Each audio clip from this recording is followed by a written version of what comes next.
So the small team just won the next decade, Michael. Yay for small teams. Yay. What was that? I don't know. Did you just suck on a helium balloon? Yay. That was good. So for the first time in economic history, yeah, a small team with an AI stack can outperform a 20-person agency and even more than that. And it's not something that I'm speculating on.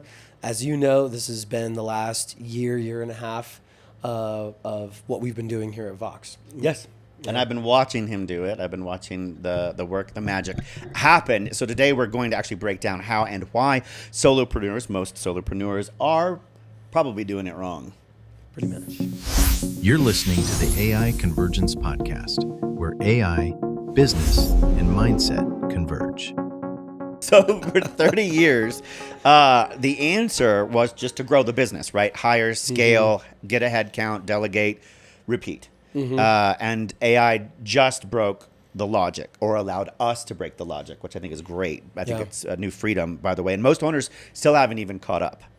Yeah, and so stepping back a little bit, like the entrepreneur operating system and a lot of other operating systems, organizational structure systems, super important. But the way that they are built on, like, let's plan out your org chart.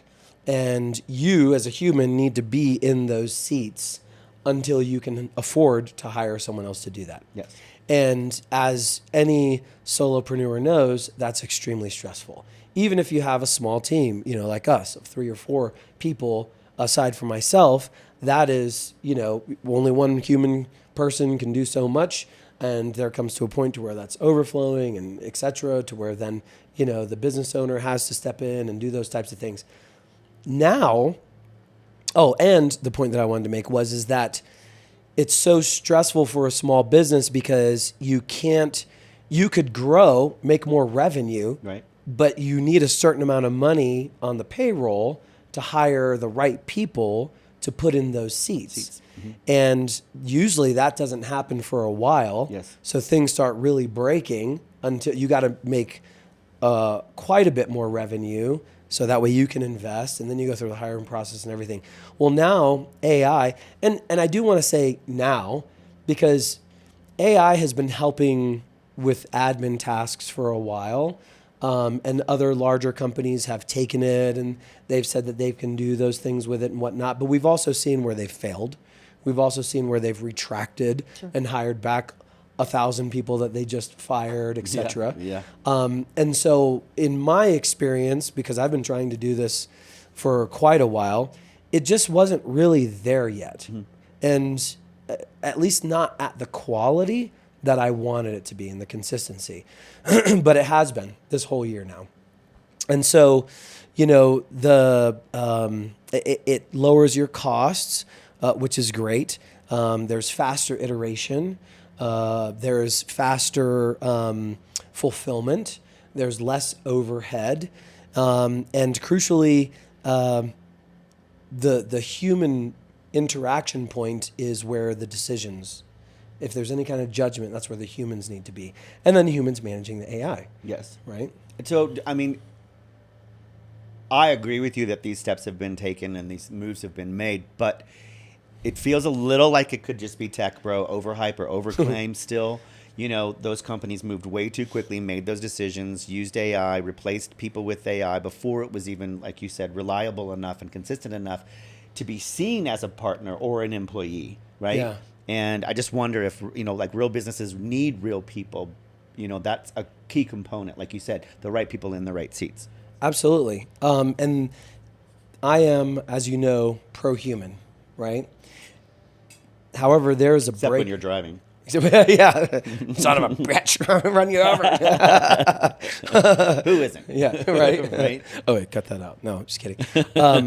But optimizing a small team and that small team model doesn't mean eliminating humans. Right. It means taking who you have, who you can afford to keep on staff, and expanding their capabilities. Right. Using AI as a leverage point.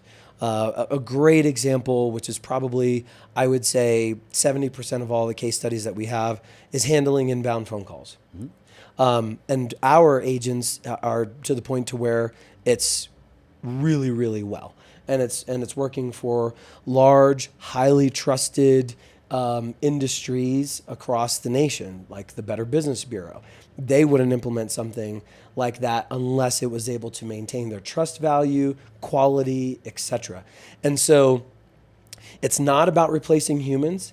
It's about expanding your capabilities, increasing your revenue, lowering your overhead, so that way you can hire more responsibly.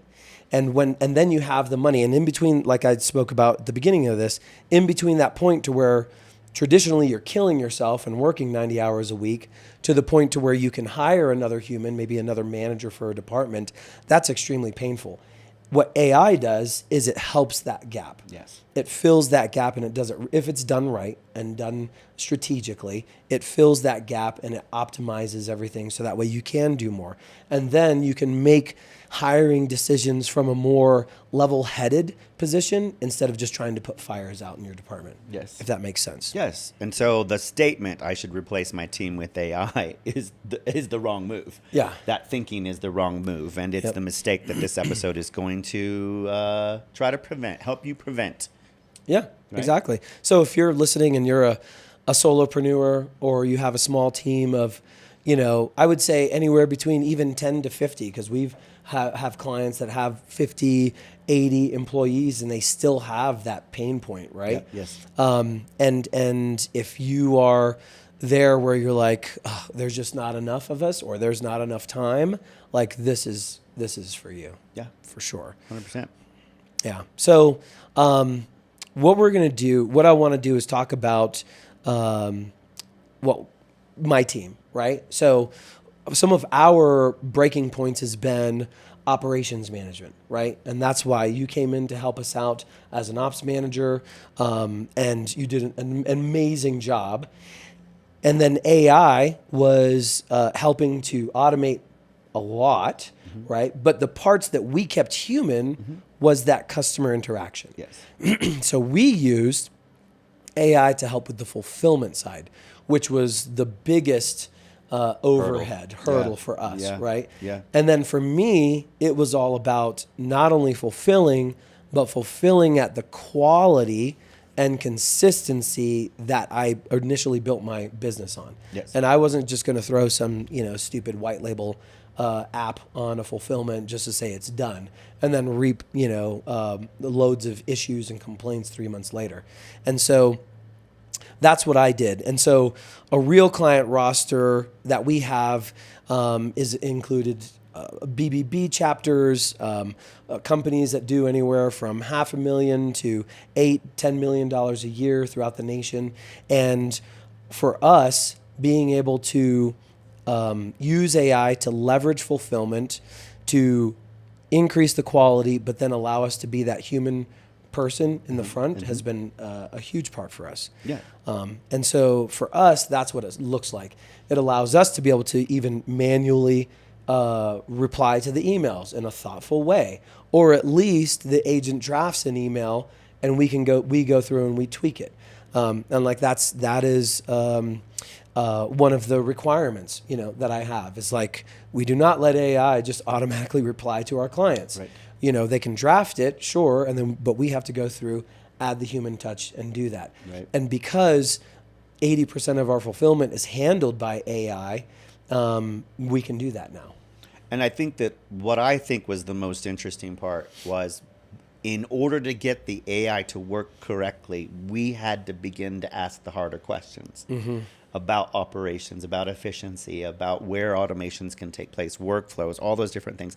We had to do the work to go, okay, what in our operations could use this? And if you're not doing that, if you're not auditing your own business, to discover where those weak points are, or where those opportunities, I should say, for automation exist, that means you're ignorant of that space, you're ignorant of that department, you're ignorant of those weak points and those things in the chain, right?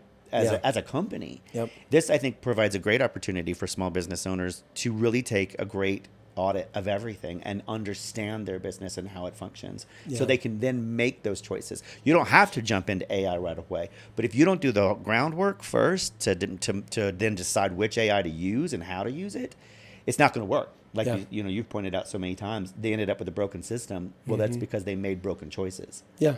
Well, and they tried to scale a broken system. Yeah, with that AI. was yes, Yeah, that was one of also. the bigger things you pointed out, was trying to scale a broken system. It's Yeah. only going to make it bigger. Yeah. A bigger break, a bigger. Yep. Yeah.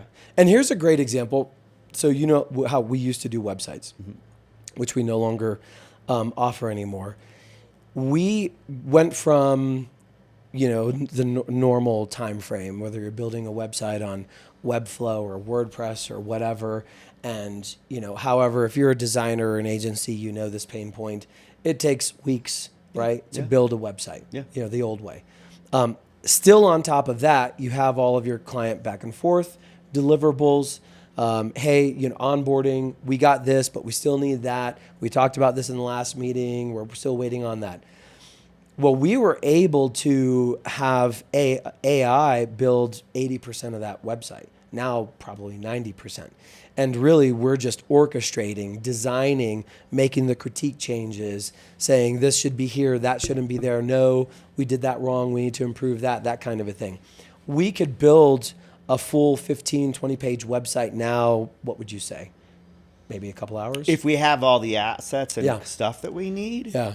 oh yeah, I think in 2 or 3 days you can have a real functioning, working version. Yeah. Because the tweaks and iterations that you can do very quickly, but you can also do them faster now that you know exactly what you're asking for and what you're looking for. Yeah. This vibe coding concept, which is, okay, this is what I want the end result to be when the customer lands on this page and feels this thing and experiences this thing, right? From a UX and UI standpoint, it's a very different way of building a web page experience. That's the difference. We're not just building a site, we're building an experience. And when you know what you want the outcome to be, the AI can build it so fast. Yeah. And once it's done it and it learns its lessons and it saves that information or whatever, like you said, we can reduce that down. That 3 days you can probably have a spec in a day. Oh, well, yes. I actually, a couple weeks ago, had a spec done in 2 hours. Yeah. Yeah. And then the full thing was ready for the client to go through. And this was just as a favor for this client, because they're a longstanding client of ours. And it was ready for the client to go through and tweak every aspect of it in detail. And it was 6 hours. Yeah. So my point, though, is that some people would think, well, if you can build websites that fast, why did you stop offering them? And the reason being is because the one thing we can't automate and leverage is that human connection back and forth. Yes. And the bigger websites, the bigger the projects you do, the more back and forth. The larger the organizations you work with, the longer it takes. Yes. And then the iterations, and then it doesn't matter how many limitations of revisions that you put on there, they always go over. And so you're constantly having to manage the client, Yes, right? It's more it's It the is. difference between, like, I'll call your AI agents like a well thought out private dinner for 10. And I will say that websites are like weddings. Oh, which is why I stopped shooting weddings. Years, And anybody who years knows ago. the business, we're like, Yes. weddings? No. Yes. And you know why. It's the management of the expectations Yep. of the people. It's the, Yep. there's so much they put into these dreams and their brands and their colors and their whatever, that they want everything. Yep. And managing that set of expectations becomes a job in and Yeah. of itself, rather than does. just completing the task. Yeah. And we're not going to automate that, right? You can't. We could try. Yeah, some of it. Yeah, we could put, I could absolutely build an AI agent that handles all interaction and questions and everything, and have it send the work order over to the builder agent. We could do that, but then that just completely eliminates the whole reason why they went with us to begin with, right? Because they know, trust us, they enjoy the interactions, and they feel comfortable with it. Yeah. And so for us, we made a decision that we could optimize the whole fulfillment just super quick, right? Yeah. But we can't optimize it manage. It's kind of like, and not everybody's Bridezilla's, right? But everybody's dealt with a Bridezilla, and then there's less Bridezillas than there are Bridezilla's. Well, and I will say that, excuse me, from a demand standpoint, the public knows more about what they can demand. Mm-hmm. They want everything everything that you can get. They want kit and caboodle. You know what I mean? And they think they can have it because they see it and they can touch it and they can swipe it and they can go, well, why can't it do this? Well, why can't it do that? Well, why can't it do this? Yeah. And it's amazing when you go, that has to be built. Yeah. Like those features and functions have to be built into this system. Yeah. They're not just easy little plug and play things that you get because you went to Wix and got a new website that had 23 widgets. Like but because they see it, because they experience it, they want it on their site. Yeah. And they think it's just as easy as making an ask. Yeah. And it's a lot easier to build now. Sure. So it's not so much the time, but it's that, this and It's that. not the time, it's and I the was margins thinking about, on the value of that time. Exactly. Yeah. And that's why we cut it. We're like, we're spending so much time communicating back and forth, spending time, because I refuse, as a business owner, I refuse to keep them one-liner. All right, 15-minute consultation, we're done. Like, I want them to feel very good. Like, we deliver a high level of customer support and communication and consultation. I refuse to cut that because that's the whole reason why I built the model that I did. Yes. And so whenever I realized that we can't automate that, the margins keep getting lower and lower, even though we've cut 80% of it off in the back end. Yep. We're still spending so much time on the front end. And then it's not only money, but it's also energy, right? And all of those things. So I just wanted to share that example with the watchers, listeners, because AI should be thought about that way, right? And if you have a team that, hey, there's 5 or 6 of us, and we're designers, but we also love that interaction. We love the hand holding, and we build that into our margins. Well, then great. Then you should do that and then have AI handle 80% of your fulfill, right? Yeah. But that's not the model that we wanted, we liked. And so that is a great example, I think, of where AI comes in, but it doesn't solve everything, right? When you put it in responsibly, I think.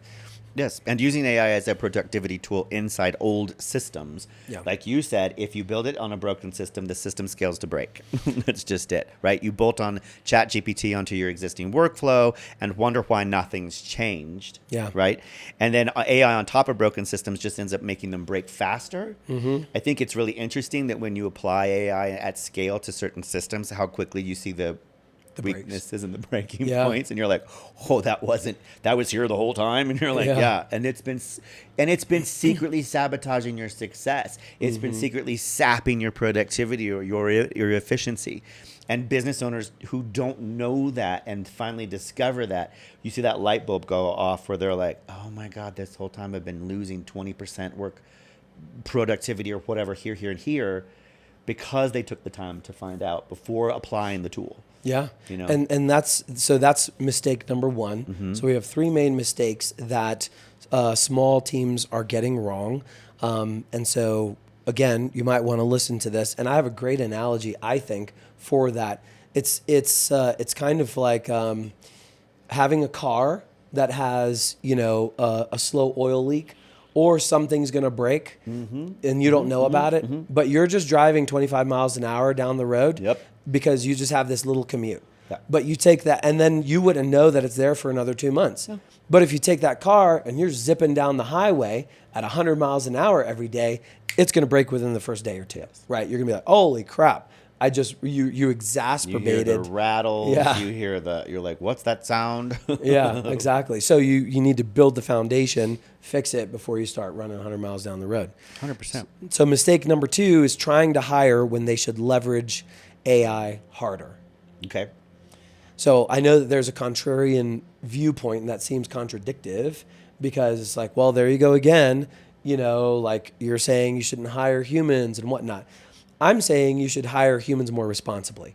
I know lots of people, many of our clients have as well, we got a gap here, like here, throw out a resume. Throw money at it. Yeah, throw money at it. This one's just throwing labor at it. Exactly, just throw labor at it. But labor can be such a headache if you don't hire the right person. And if you don't understand why you're hiring them and you're just trying to fill a gap or whatever, a fulfillment gap, is that the right move when other efficiencies could be put into place to help trim that back or make a better decision, especially in the hiring process? Exactly. Yeah. So another example, just because we touched on it, would be having inbound phone calls, right? So Yes. there's so many, if for the types of businesses that we deal with, they're probably getting 30 to maybe 100 calls a day, right? And so they could say, well, we just need 2 more people to handle more phone calls. Well, why would you do that when, let's say, 40% of those calls are really tire kickers, wrong numbers, et cetera, things that an AI could easily filter out. They can handle 100 plus calls at a time.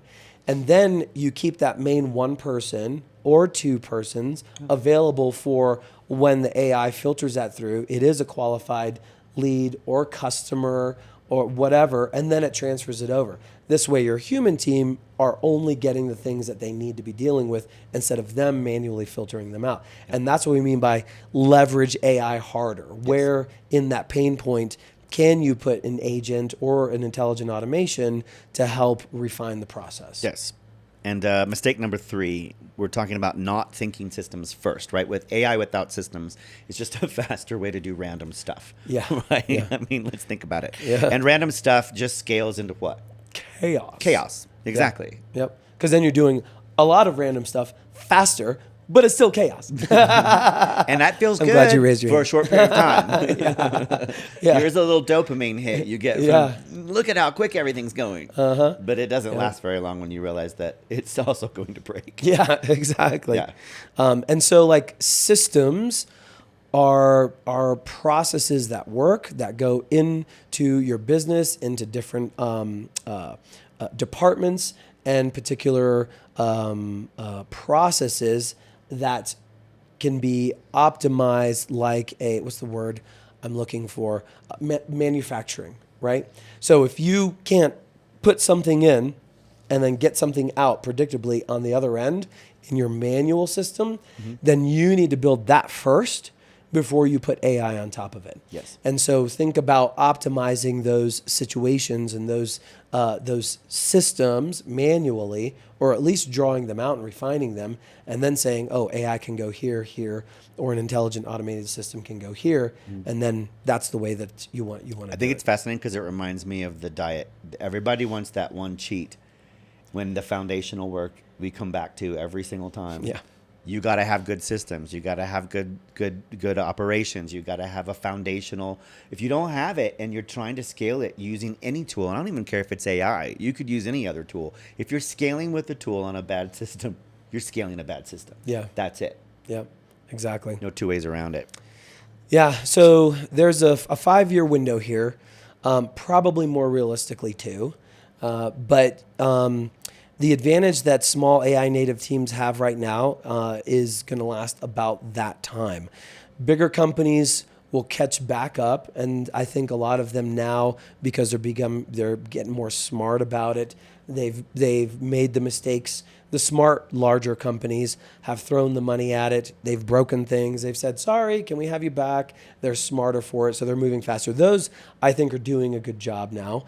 But there's that in between where it's like 50, 100 employees up to like 1,000 employees, where they're still trying to figure things out. Yes. And those are like the main competitors to the small business owner, because they still are kind of fishing from the same pond. And I think they are slower movers. And so we still have that time window where the solopreneur and the small, team can outperform them, gain your leverage, because we're not only talking about fulfillment or in-house stuff, we're talking about building your brand, social media, trust, getting your name out there, all those types of things that AI can help with. And you can do that in a way that really looks like you're a much bigger company than you are. Yes. And you can kind of plant your flag in your industry Yes. in that way. And I think you still have a little bit of time. Yes. Well, in this window, what could a solopreneur do? Like, what would you recommend they do if they wanted to start this week looking into their systems, looking into their operations, looking into those things to make a determination about how to use AI? So my suggestion is actually kind of backwards. I think, and everything's nuanced, right? It depends on where you're at. If you're the solopreneur and you're obviously fulfilling everything, your biggest concern is, am I making enough money to be able to support this business or get it off the ground? So the first thing would be is to have some sort of lead generation. And you are the lead generation, but sometimes following up is a manual task, and it's hard to do that. So you can follow up, you can nurture people in your pipeline, all that can be automated. Right. So if you're in the very beginning stages, then you want AI to help you get more leads so you can close more and start generating revenue.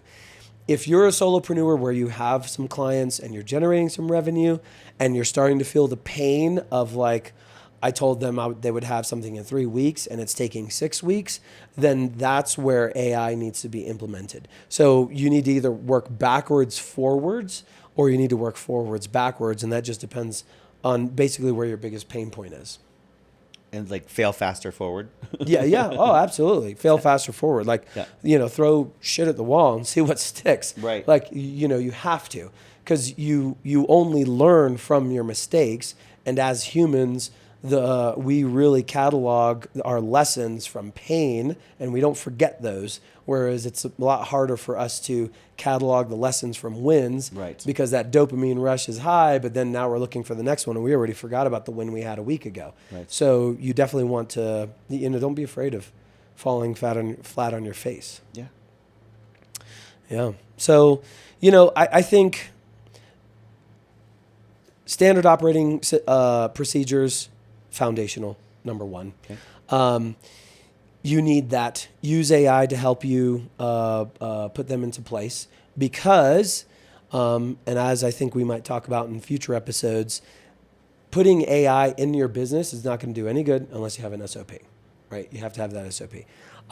Then thinking about AI as an operating system instead of a headcount, think of it as your structure. So, and if you start even as a solopreneur, looking at your business and putting a professional structure on your business now instead of later on, because right now you're like, well, I just want to make money. I want to sell a thing and fulfill it and make money, which, hey, fair point. But think about it. Is that all you want to do? Do you just want a side gig? You don't want to get into that?